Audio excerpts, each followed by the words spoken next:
The only time I went camping was when I was 9 with my dad. He dragged me towards the woods and off the designated dirt path. I trusted him to lead us to a good camping spot. Despite his happy-go-lucky personality and his penchant for getting us into trouble more times than a parent should, he was still a leader in my eyes.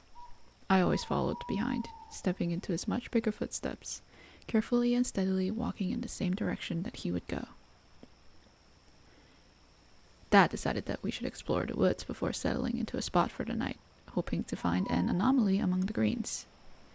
After a few minutes, we were met with a large clearing in the woods, in the center of which was a flight of stairs. I thought we had arrived at our campsite, but my dad's pause and look of confusion made it evident that he didn't expect this either, this abnormality in the forest. The staircase looked like the one in the mall closest to our house. The size seems to match too. I would count how many steps there were whenever I walk up a flight of stairs, and I remembered them all having exactly 32, each step having a width of 15 size 7 shoes. I'd gotten bored once at the mall and measured the stairs while waiting for my mom to leave the washroom. I remembered them so clearly because once, when I should have been doing my homework, Dad and I sneaked out of the house and went to the mall since there was an indoor amusement park for the month. It was 2 years ago. We ran up the stairs to where the attractions would be, but I tripped. I hit my head on one of the stairs, resulting in a trip to the hospital instead of the carousel. I brought 2 stitches home between my brows and a scar that never disappeared. I got nervous around marbled stairs since then, but Dad thought it was ridiculous. Regardless, every time I had to take a flight of marbled stairs, I had to puff up my chest and take extra care. The pristine stairs were such a stark contrast to our surrounding, an urban structure in the rural woods. I felt a chill down my spine. The stairs were clean, as if someone had placed them there mere moments ago, even though it seemed like no one had been here in ages. 32 steps of stairs were not tall, but it looked so much bigger than the trees surrounding us. The confusion Dad had shown quickly faded away. Instead, he giggled, looked over to me, and asked, "Want to climb up? It'll be fun." I shook my head, but my dad just laughed. "Come on, what's the harm?" He took off his backpack and went towards the stairs, all while still trying to convince me to come with him, to drag me along with his shenanigans. Despite Dad being a role model in my childhood years, he was also the root of much of my anxiety. He would explore and try new things, that's why we were camping. But despite the consequences that inevitably followed, he would continue to go out and find trouble.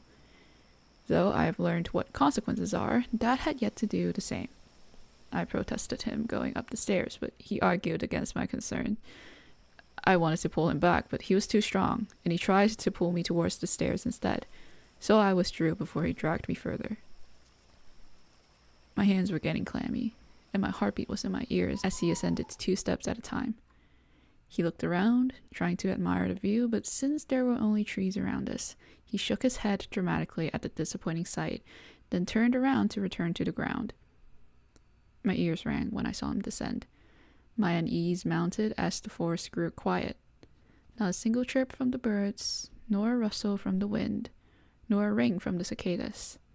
It was as if the world was anticipating what would happen next. Would he trip and fall face first, as I once did? Or would he take me to our campsite?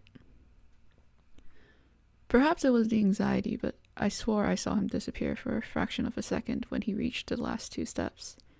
Or maybe I just missed him when I blinked. However, when Dad finally touched the ground, his face was pale, as if those few steps of stairs had drained the remaining naivety in him. He looked like he had aged at least 10 years, and I felt like the quick disappearance had switched my dad from the one I knew to someone else entirely. "Dad?" I called out cautiously. I just needed to confirm that the person who walked down those stairs was the same person that had walked up. His eyes snapped towards me, and for whatever reason he looked disappointed. Why? Why was he disappointed? Why was he disappointed in me?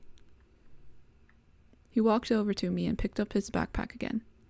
He didn't say another word as he grabbed my hand and walked back the way we came. I wanted to ask what had happened. Why this reaction? Where had he gone? but his tight grip made me quiet down and kept walking. Holding his warm hand told me that he was still my father, but he was no longer the same man who suggested we go camping together. In the end, we didn't camp at all. We headed right back to our car and drove home, and we never went to those woods ever again. Not only that, but he also rarely suggested we go out and avoid responsibilities after that. Whenever I hear about a new carnival or an exhibition, I waited for him to bring it up and bring me along, but he never did. Almost as if he stopped looking for fun things to do after leaving those marbled stairs. And when I suggested we go try something new, he would shut it down and tell me to focus on my studies, something that was reserved for my mom to do. Yet he was now on board with Mom's way of educating me, despite the years of protest that she should let me be a kid. We never went to the side of the mall where I tripped on those stairs either, as if he now remembered what had happened when I was 7, the wake-up call coming 2 years later. Over the years, this stoic, no bullshit dad was all I remembered. I would still beg my dad to bring me to places, but it would take a few tries for him to agree. Sometimes the roles would reverse and it would be Mom who told Dad to loosen up a bit regarding parenting. Yet, sometimes, late at night, especially now that I live on campus and away from home with schoolwork piling onto me constantly, I would remember the days when Dad would hold my hand and drag me to roller coasters and museums. Sometimes I tried to remember the laugh he gave whenever I did something dumb during these adventures, but just like those stairs in the woods, it was a memory far too painful for me to remember clearly. Until I went to the Indigenous Reserve with my friend Ken. I honestly thought it would be a chill little getaway to Vancouver Island, visiting the reserve, spending a good weekend in nature, staying far away from the city.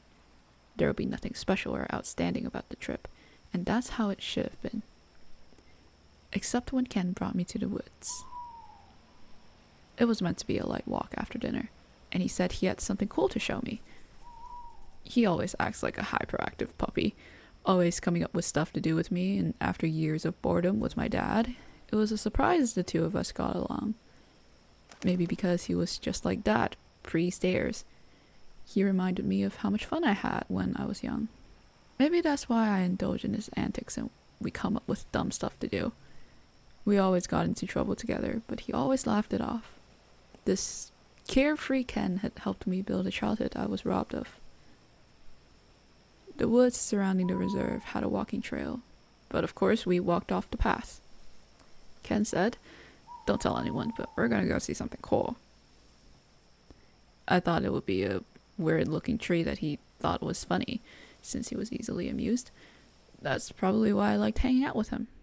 We always found joy in the simplest things, forgetting the stress and responsibilities surrounding us. But of course, that thing had to come up and haunt me 10 years later.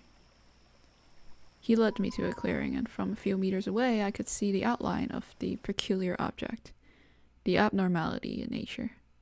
But I was in denial, like when I saw my dad vanish at the second last step of the stairs in the now forbidden forest. My heartbeat was in my ears again. I wished my eyes were deceiving me. Ken kept walking and I followed. Soon we were faced with a flight of marble stairs, about 32 steps high and 15 size 7 shoes wide.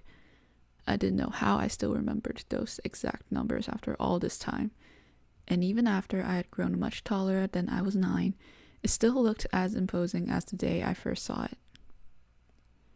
My hands were clammy, and the forest quieted when we stepped into the clearing, as if the woods were anticipating once again what we would do.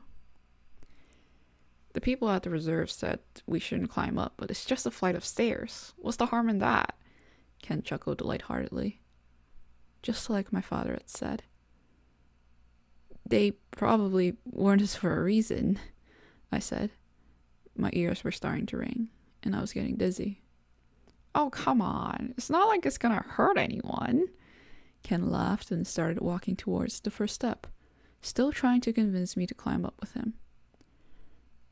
Dad had said something along those lines as well, and since then he was no longer the same person. Goosebumps rose on my skin, and my feet moved before I could even register it. Just as Ken was about to get on the first step, I tackled him away. "What the fuck?" Ken shouted from underneath me. His face was filled with confusion as we both lay on the ground, our feet mere inches away from the first step.